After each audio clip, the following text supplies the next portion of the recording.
Good morning! Saturday morning. Si Timmy sana yung dadaling ko eh. Ayun, andun.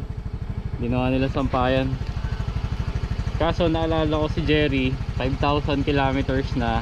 Actually 5,1 na kasi diba kagabi.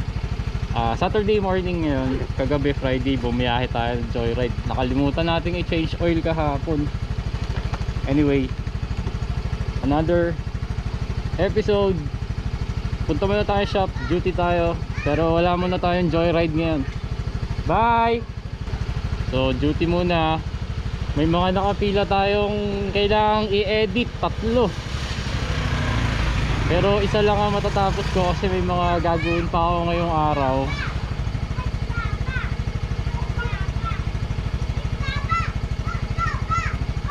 Tapos sa gabi short ride tayo. Pero si Timmy na yung gagamitin natin. So punta muna tayo ng shop. Let's go.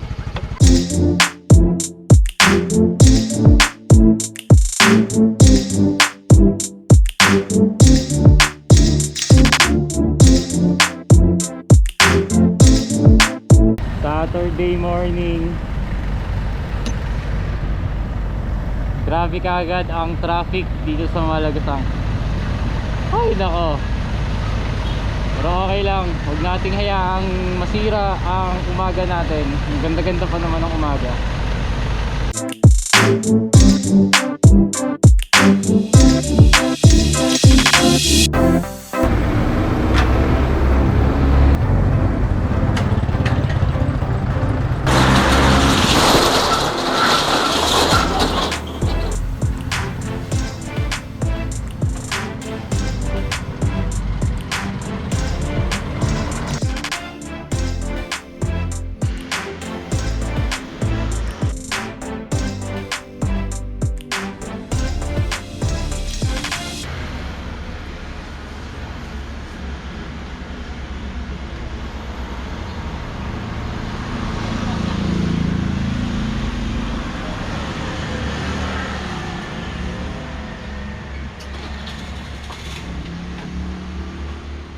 So bago pa uminit, i-drain na muna natin si Jerry para ma-change oil. Nandito kasi yung init sa tapat ng shop kapag tanghali hanggang hapon, afternoon sun. Kaya change oil na muna natin agad.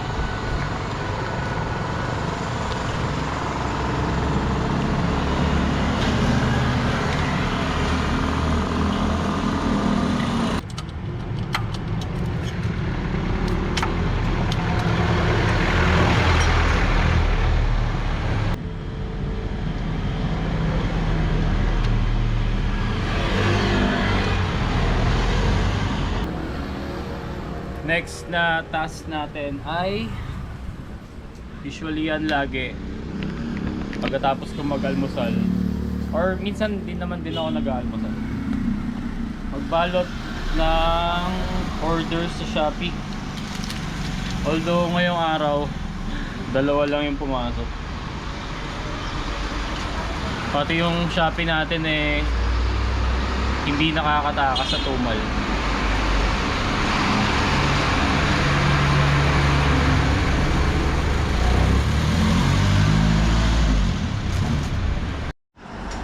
Alam nyo ba, lahat ng klase ng pagtitipid ginagawa ko. Ultimong sa pagbalot minsan ng mga items, lalo kung hindi naman masyadong fragile. Ito.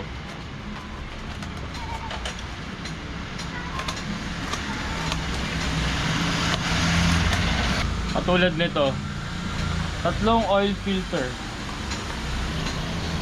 So ito, hindi ko nagagamitan ng bubble wrap. Gagamitin ko ay karton na in some cases mas okay pa nga sa bubble wrap, lalo kung yung karton mo ay katulad nito na medyo makapal.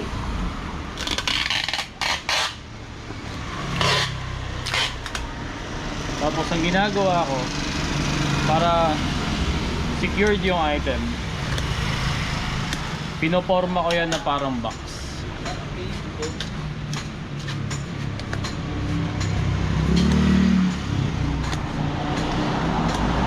Ito, ano lang naman to eh, oil filter, 3 piraso.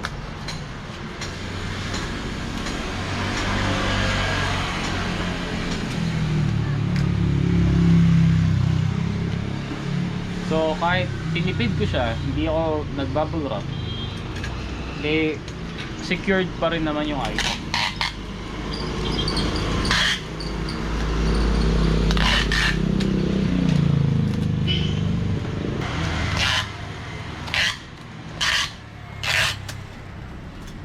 Diba?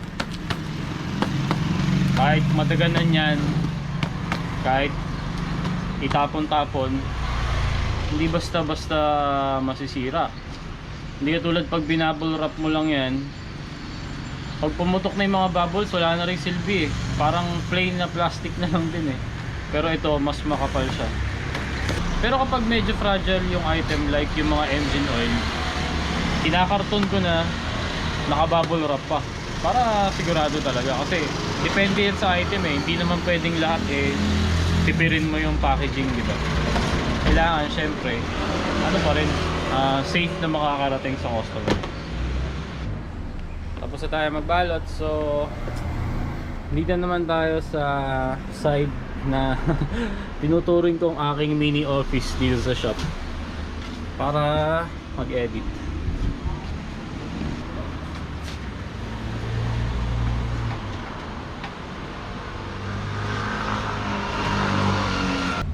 Nga pala guys, ito ibabahagi ko sa inyo para sa mga beginner na nag-e-edit at nagpa-vlog. Kasi malamang sa malamang yung mga matagal na at mga expert na naisip na rin gawin to. So ito ang isa sa mga technique na recently ginawa ko para mapadali ang pag-organize ko ng mga files ng mga video clips. So bawat video clips ay merong file name. So ako, ang ginagawa ko ay nilalagyan ko ng number at short na title kung ano yung laman ng video clips na yun. So in this case, number 1 intro, number 2 Gapang Padasma. By the way, ito ay isang vlog ng aking biyahe sa Joyride. Tapos number 3 Macdo Palapala. Number 4 nakakuha ng first booking. So at least naka-number na siya. Alam ko na yung pagkakasunod-sunod ng video. Although sa mga video clips kasi naka-number na rin naman yan. Pero mas mahirap siyang tandaan kasi katulad nito 11938, 11940, 11941. So medyo mas marami ka pang numbers na titingnan. And then bukod sa naka-number na siya, meron na ring title yung video clip na yun. Kumbaga pinaka short title, pinaka climax, para alam ko yung laman at yung nangyari at kaganapan dun sa video clip na yun. Kaya pagdating dito sa ating editing software, which is Filmora, ayan, unang tingin pa lang alam ko na kagad yung mga nangyari doon sa bawat video clip na yon, para pag nilagay ko siya dito sa baba at i-edit na, ay mas madali na yung pagtitrim, yung pagkakasunod-sunod, yung pagkakat, yung mga ganun. So additional tip lang yon sa mga baguhan na nag-e-edit at nagpa-vlog. Kasi gaya nga ng nabanggit ko, malamang sa malamang hindi na to pakikinabangan ng mga super expert na. Ako, hindi naman ako expert eh. Natuto lang din ako mag-isa, nag-aral ako mag-isa na mag-edit. Wala ring nagturo naman sa akin. YouTube Academy lang. First vlog na nakapila, done. 1:04 PM. Kakain pa lang tayo. May lakad ako mamaya, short ride, pero hindi ko alam kung bakit ko charge yung drone. Night ride yun. Pero malay naman natin baka makapagpalipad tayo kahit gabi. Change oil natin, okay na, na-drain na yan ng gusto kasi kanina pa yan. Ilang oras na siyang nagdi-drain. Hanap tayo ng langis na pwede natin ilagay. Kasi marami akong mga tira-tirang langis dito. Pero yung iba dyan, kulang-kulang. Ito may motol pa yata ako. Ayun, meron pa akong motol na punong-puno. Eh, baka yan na lang. Kasi ito mga kulang-kulang na to eh. Mga dati lang din yan na tira-tira tapos inipon ko. Minsan yung mga dating nagpapa-change oil, iniiwan. Yun, iniipon ko. Eh, yung mga tira-tira.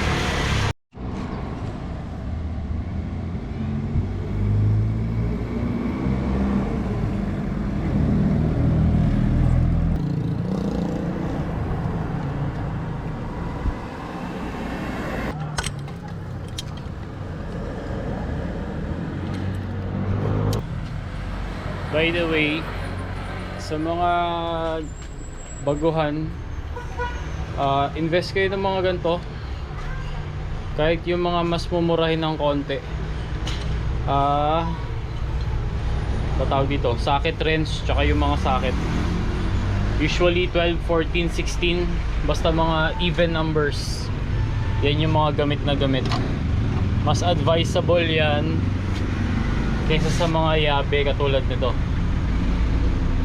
Lalong lalo namang wag tong site na to na open kapag mag-change oil, kasi yan talaga ang notorious na nakakabilog. So the best lalo sa change oil ay itong mga gantong socket, kasi hindi mas may iwasan yung pagkabilog ng bolt. Motul, baka naman.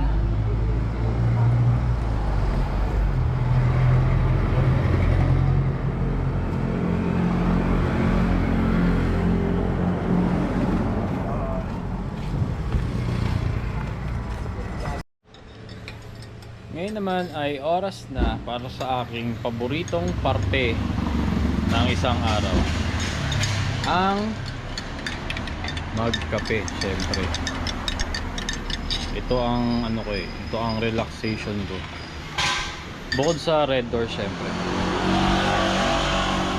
at sa MP Light. Inaantok din kasi ako kasi nasa wala pang 4 hours ang tulog ko kagabi. Kasi puyat, biyahe ng joyride, tapos pagkagising, ayun. Actually, nag-asikaso pa ako ng mga files kagabi. Nag-transfer pa ako kasi medyo marami akong pending na from memory card, pinransfer ko sa PC. I mean sa laptop, tapos sinusort ko pa yun. Hindi naman kasi pwedeng basta copy-paste lang. Anyway, enjoy na muna natin ang ating kape. Na black coffee lang by the way. Wala akong sugar, wala akong creamer. Pero na lang pag sa mga 7-Eleven, tsaka kapag sa McDo na brewed coffee. Kasi yun talaga, mas lasang-lasa mo yung pagka brewed coffee niya kapag merong sugar at creamer. Pero pag yung mga Nescafe lang, ayan, plain lang, plain black, okay na ako dyan. Sa hindi inaasahang pagkakataon, nalobat yung, sana lobat lang, yung sasakyan ni Mrs. sa Alabang. So susugod ako doon, tumawag ako sa isang tropa. Nagtry ako manghiram ng jumper cable, meron naman doon kay Chappy. Manghiram muna tayo, tapos dadali natin yung sasakyan doon para mai-jump start yung sasakyan ni Mrs. Biglaan to, hindi inaasahan. Sasara na muna ako ng shop. Grabe traffic. Tingnan nyo yung windshield ni Sandy. Grabe dumi. Kasi nung last time na ginamit namin to pang swimming, tapos pinark ko siya dun sa likod ng shop, dun sa compound na pinagpa-parkingan nito, may mga puno. Hindi ko pala natakpan, nakalimutan akong takpan. Kaya grabe dumi ng labas. May mga kung ano-anong, ewan ko kung dumi ng ibon to o kung ano mang tumulo dito na parang solid. So papunta ako ngayon sa isang tropa. Hiram lang tayo ng jumper cable, tapos diretso tayo ng Alabang. Alas 3:12. Good luck kung anong oras makakarating, dahil Sabado ngayon. Nag-aagala ang mga tao, napaka-traffic. Traffic is life. Smio po. Okay, so nakairam tayo jumper cable kay Boss Chop. Papangin na rin. Pamburaat pa tayo ng hangin kasi malambot yung gulong ni Sandy sa likod. Yun, buti na lang may mga tropa tayo na may gamit. I-rescue natin si Mrs. Shoutout kay Boss Choppy. Ito pala yung kanyang garahe dito sa bahay. Block 328 literal. Kasi yun yung address niya. Yun din yung pangalan ng shop niya. Ayan. Pero sa bahay lang to. Pero marami siyang customer lagi. Okay lang boss. Thank you, thank you. Joy. Salamat ha. Salamat. Harapan Shoutout, mo. Boss Choppy. Okay yan. Goods pa yan. Thank you ha. Balik ko na lang.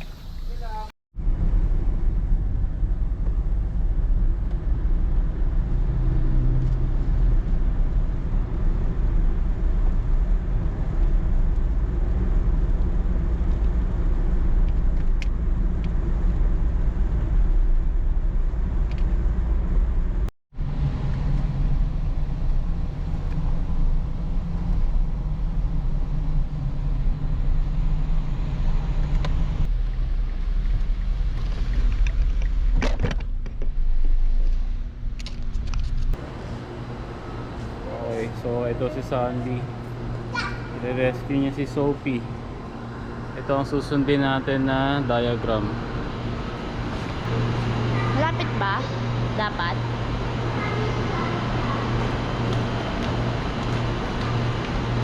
Lapit po ah. Baka kahit ba nakapatay yung screen, nagbi-video to? Oo. Pa how to open? Para lang makita ko tama yung ano. Okay.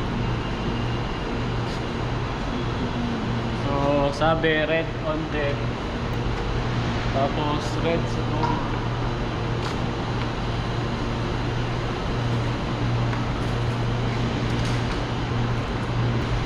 Black sa donor. Black dun sa dead.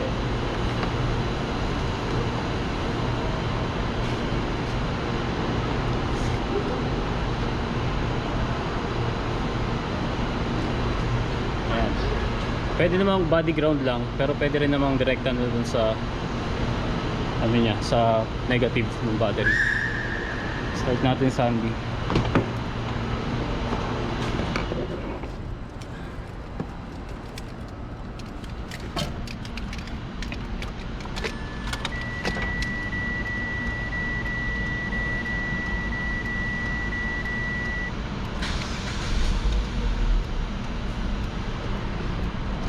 Tapos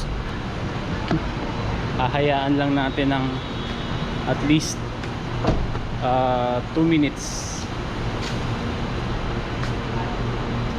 Hi. Say hi. Alam nyo, nakakapagtaka lang parehas tong Amarok. Parehas yan. Pero dihamak na nauna tong kay Sandy ng dihamak ng 1 o 2 taon kesa dito kay Sophie. So ewan ko, baka sa paggamit na lang din kaya nalobat to. Kasi si Sandy kahit bihira gamitin to, never pa siya ulit nalobat. Makalipas ang ilang minuto, tingnan natin.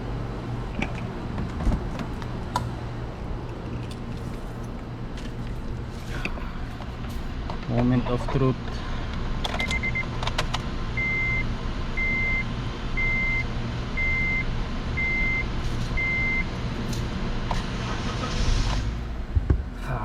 Yes, success.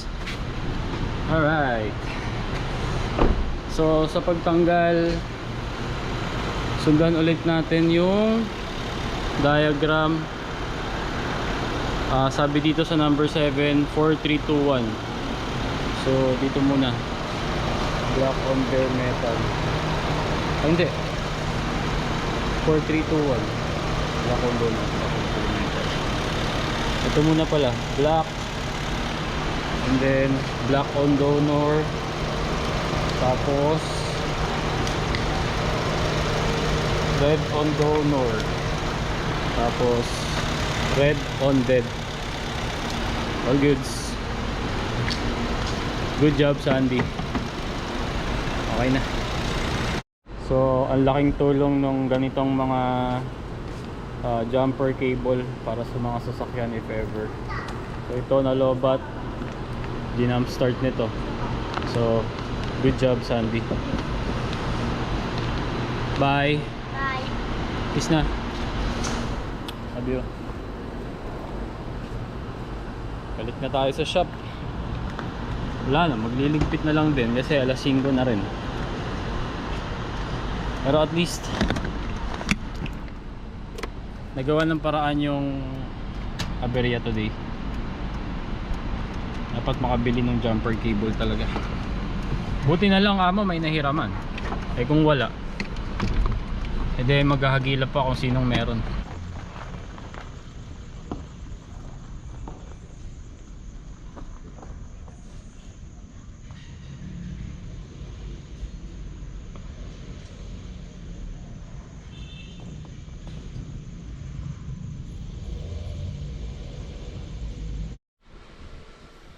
Touchdown sa bahay. Anong oras na? 6:46. Grabe traffic. Wala na. Yung plano sana na aalis at magna night ride ay hindi na natuloy kasi napagod na tayo sa traffic. So siguro sa ibang araw na lang. So